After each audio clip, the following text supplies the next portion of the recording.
Shalom Bapak Ibu, Saudara-saudari yang dikasihi Tuhan Yesus Kristus. Kita boleh kembali berjumpa di dalam ibadah online, persekutuan doa puasa selama 10 hari.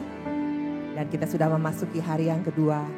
Kita boleh bersyukur, kita boleh ada sampai saat ini. Kita boleh percaya itu semua karena anugerah Tuhan, itu karena semua karena berkat Tuhan bagi setiap kita. Amin. Kita mau mengangkat pujian kita mau memasuki ibadah kita saat ini. Biarlah kita boleh merasakan hadirat Tuhan mengalir di setiap kita dimanapun Bapak Ibu dan saudara-saudari berada. Amin Tuhan.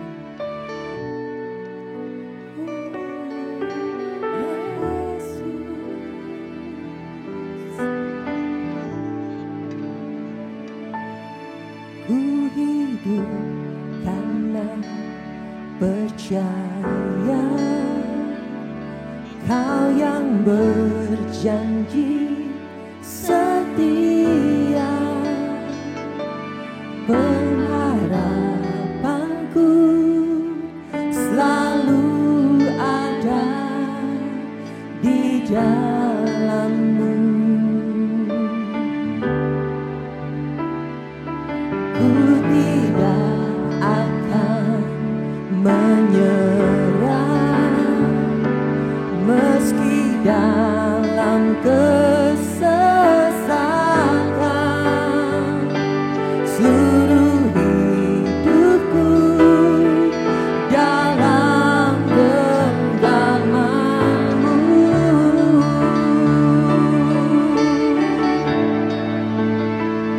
Aku punya Tuhan yang besar, yang telah berjanji dan sanggup menggenapi. Imanku bersepakat percaya kuasa-Nya. Ku terima sekarang kemenangan dari-Mu.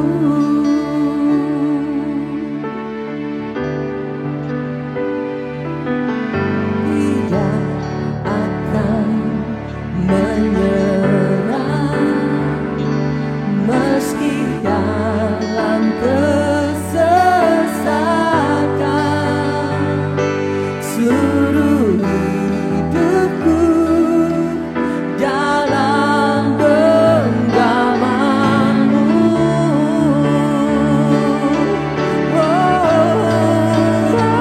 Aku punya Tuhan yang besar, yang telah berjanji dan sanggup menggenapi. Imanku bersepakat percaya kuasa-Nya.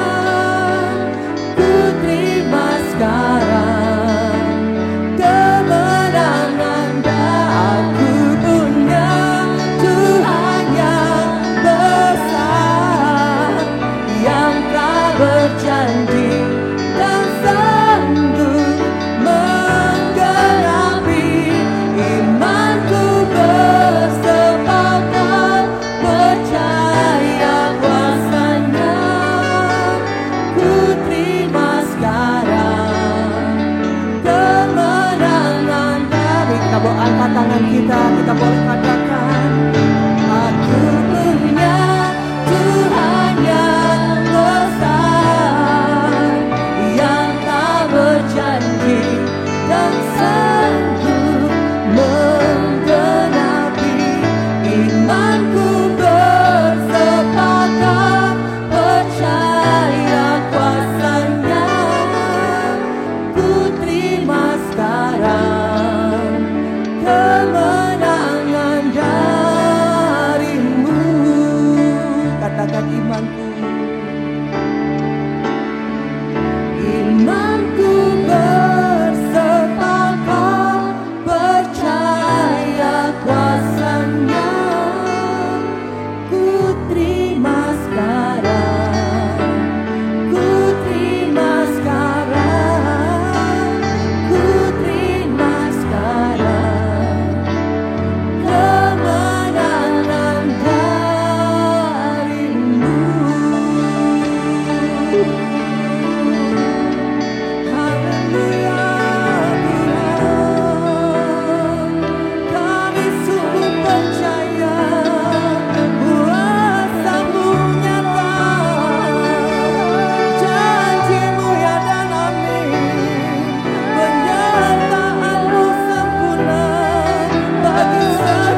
nyatakan dalam hidup kami Tuhan.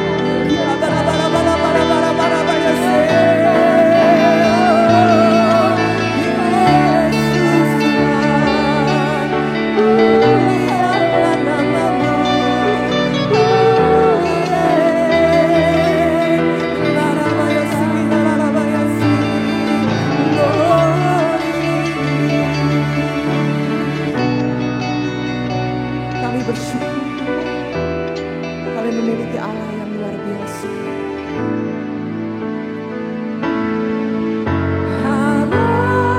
Harapanku dalam Yesus seakan pernah sia-sia, dan imanku tetap teguh karena Yesus menopangku. Harapanku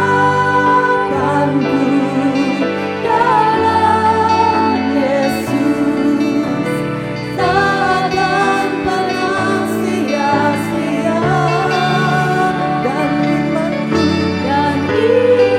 imanku tetap teguh karena Yesus menopangku.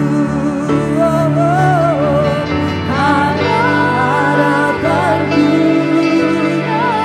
dalam Yesus takkan pernah sia-sia, dan imanku tetap teguh karena Yesus menopangku. Dan imanku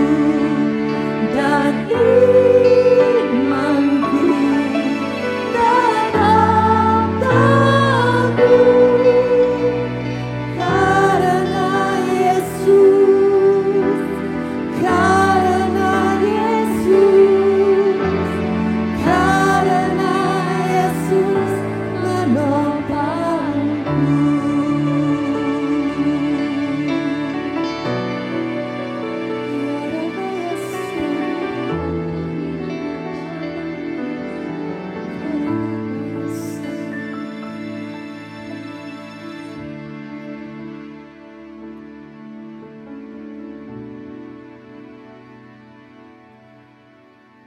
Bapa kami yang di surga, Tuhan yang kami puja, yang kami sembah di dalam nama Tuhan Yesus Kristus.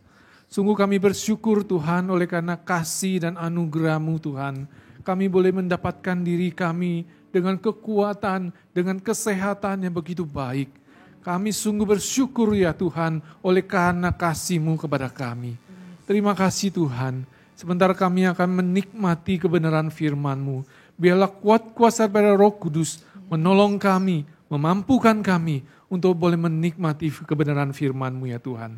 Terima kasih Bapa, berkatilah waktu kami ke depan ini. Hanya di dalam nama Tuhan kami Yesus Kristus, penebus dan juru selamat kami yang hidup, kami berdoa. Amin. Amin. Shalom Bapak Ibu dan saudara-saudari yang terkasih dalam Tuhan Yesus dimanapun kita berada. Shalom. Saya mengharapkan kita semua dalam kondisi sehat-sehat, amin. Dan biarlah kiranya pemeliharaan dan juga perlindungan Tuhan senantiasa ada bersama dengan kita.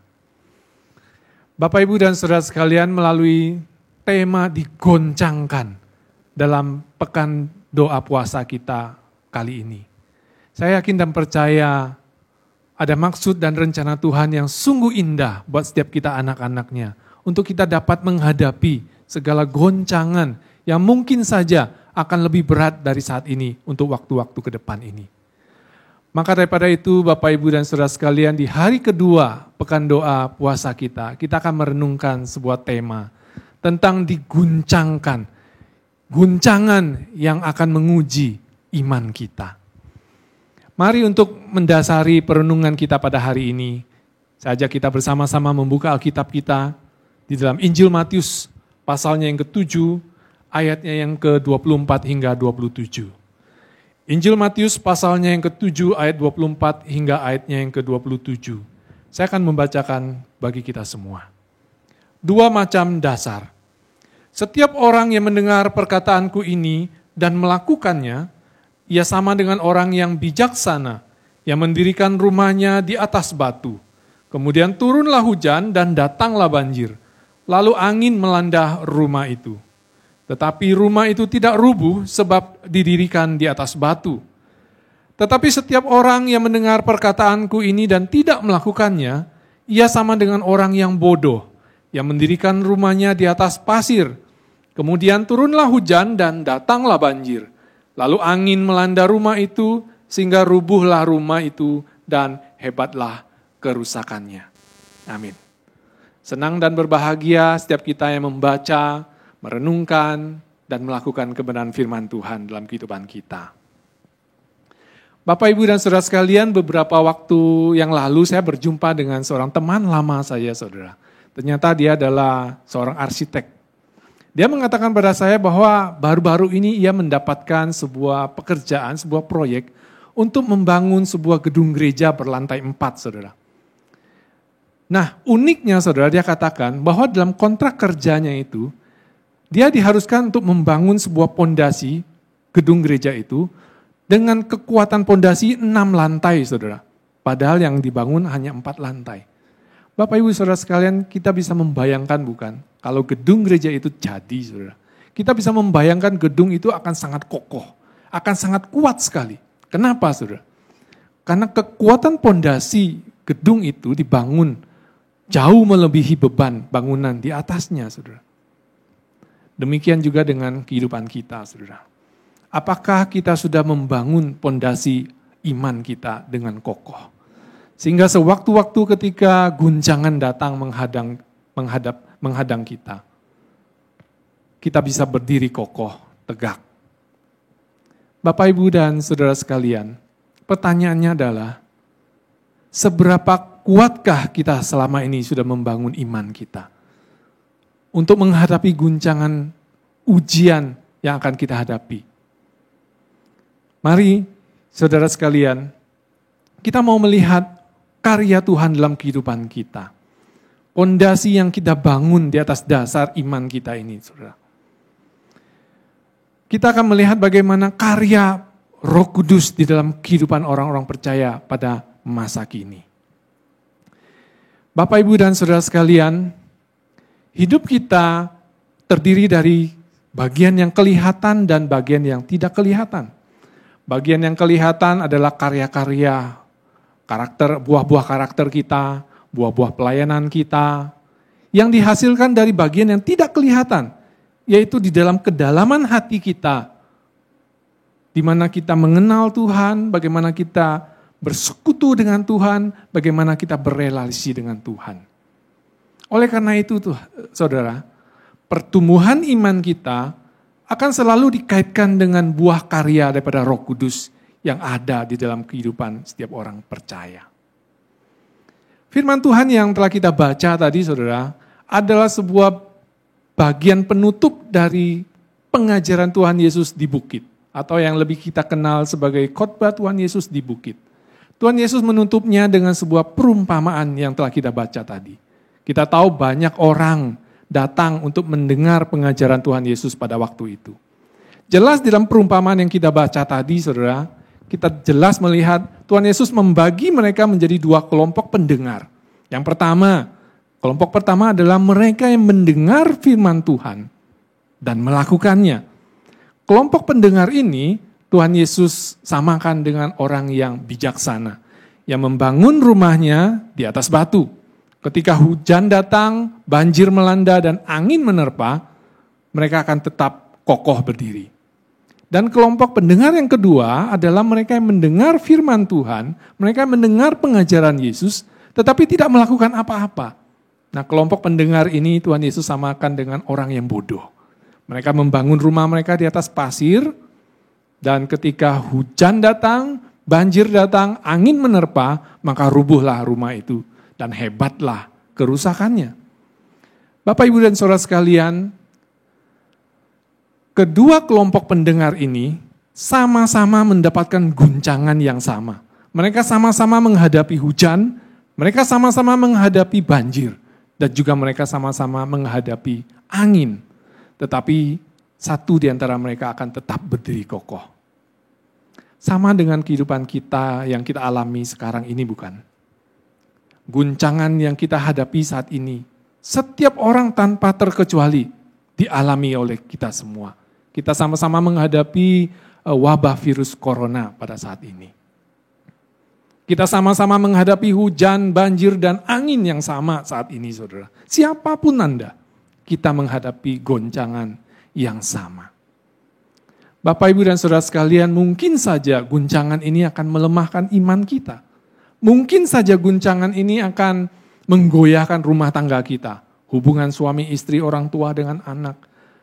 Goncangan ini sudah pasti meluluh lantahkan segala program yang sudah kita susun, saudara.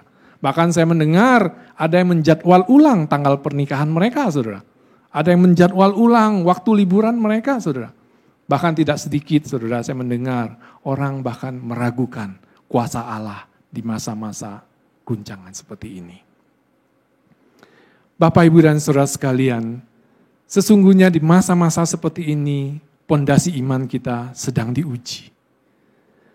Selama sekian puluh tahun kita hidup sebagai orang Kristen. Setelah sekian puluh tahun kita hidup sebagai orang percaya. Seberapa kokohkah kita sudah membangun iman kita, saudara? Apakah selama ini kita sudah membangunnya di atas batu atau di atas pasir? Itu semua akan tercermin dari karakter, sikap kita sehari-hari ini, ya saudara. Apakah kita masih bisa bersyukur atau sebaliknya kita malah bersungut-sungut, bahkan kita menyalahkan Tuhan.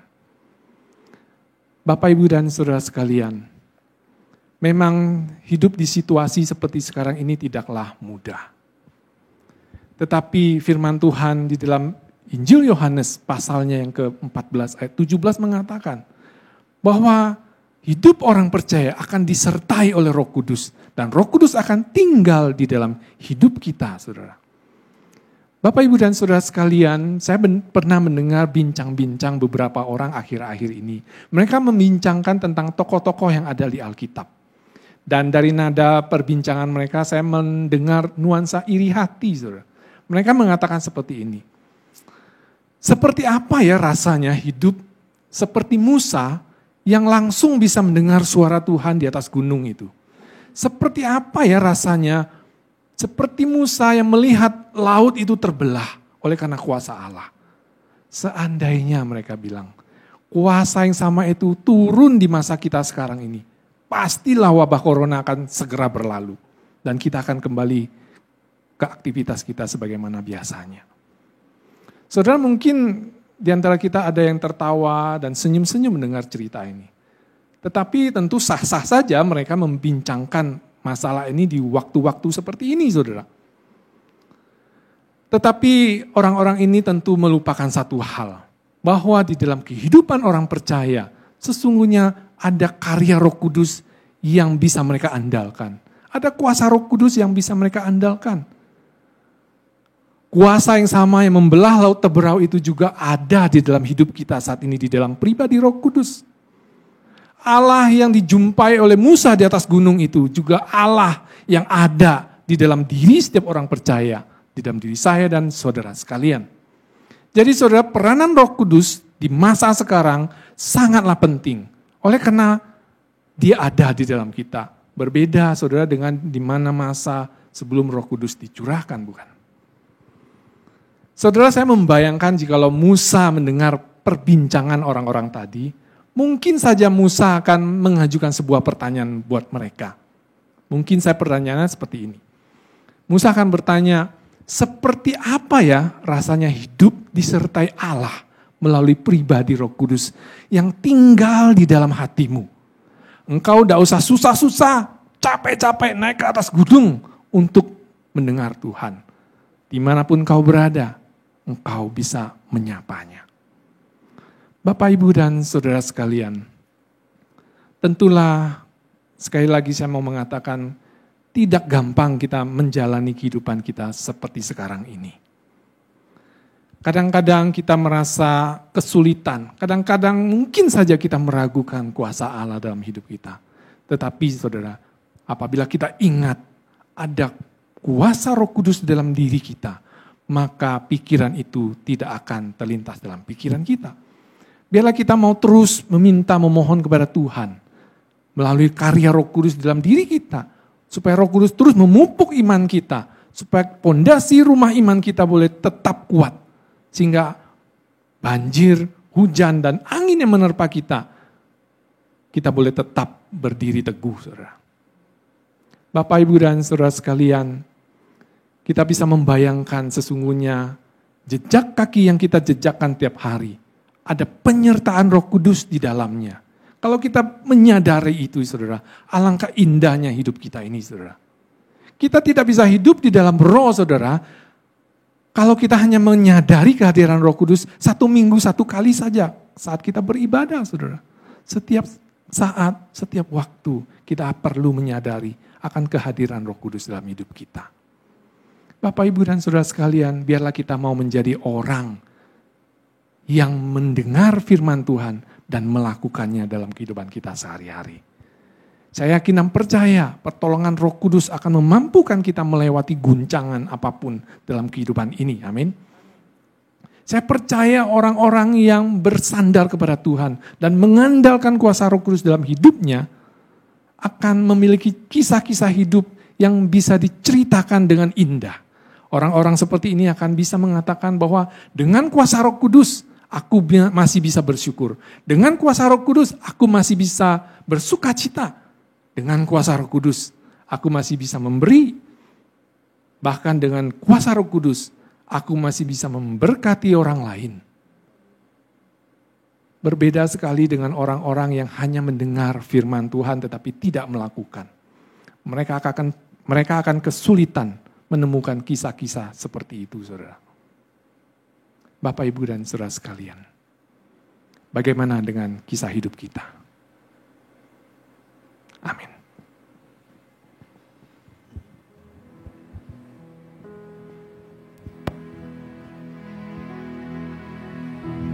Ya, Bapak Ibu, kita sudah mendengarkan firman Tuhan, mengingatkan kita, Roh Kudus ada bersama dengan kita untuk menguatkan kita, agar kita dapat tetap bertahan di hari-hari yang penuh dengan guncangan ini. Sebelum kita berdoa, kita akan nyanyikan satu pujian.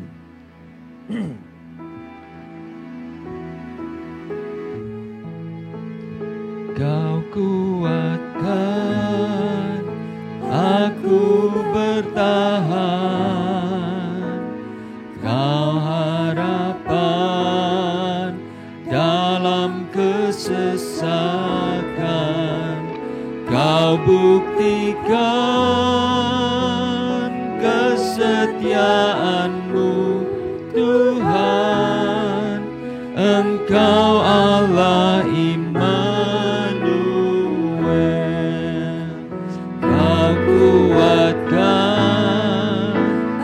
percaya kalau Roh Kudus yang menguatkan kami, Engkau yang membuat kami dapat bertahan di tengah-tengah kesesakan yang kami alami. Haleluya Tuhan. Kesetiaan-Mu Tuhan, Engkau Allah Immanuel.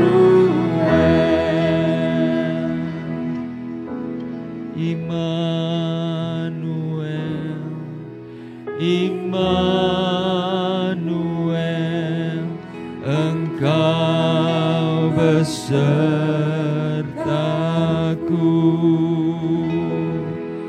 Immanuel,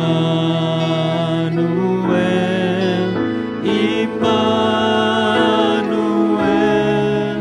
Engkau Allah besertaku.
menguatkan kita, memampukan kita, bukan hanya untuk menjadi pendengar yang baik, tetapi kita mau menjadi pelaku-pelaku firman yang akan menyatakan karya dan buah Roh Kudus di dalam kehidupan kita. Engkaulah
Haleluya Tuhan.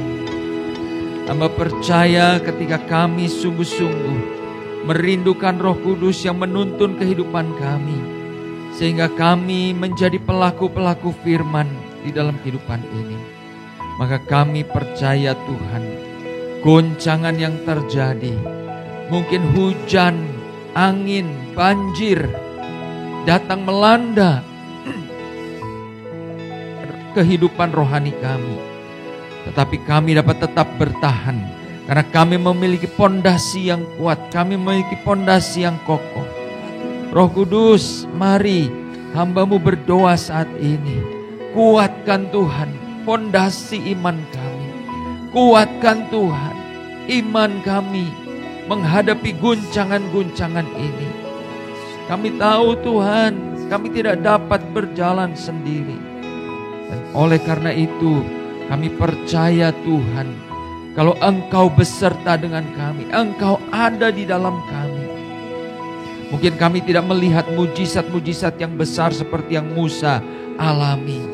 Kami tidak mengalami Tuhan laut yang terbelah, tetapi kami memiliki keyakinan iman bahwa Engkau yang ada di dalam kami akan memampukan kami menghadapi guncangan-guncangan ini. Hamba berdoa Roh Kudus terus bekerja di dalam hati setiap jemaat-Mu. Di dalam pekan doa puasa ini, Tuhan kuatkan kami terus. Terima kasih Tuhan. Hamba-Mu berdoa memberkati setiap jemaat-Mu dimanapun mereka berada. Di dalam nama Tuhan Yesus kami berdoa. Amin. Amin. Amin. Tuhan memberkati Bapak Ibu, sampai ketemu di dalam ibadah pekan doa puasa esok hari.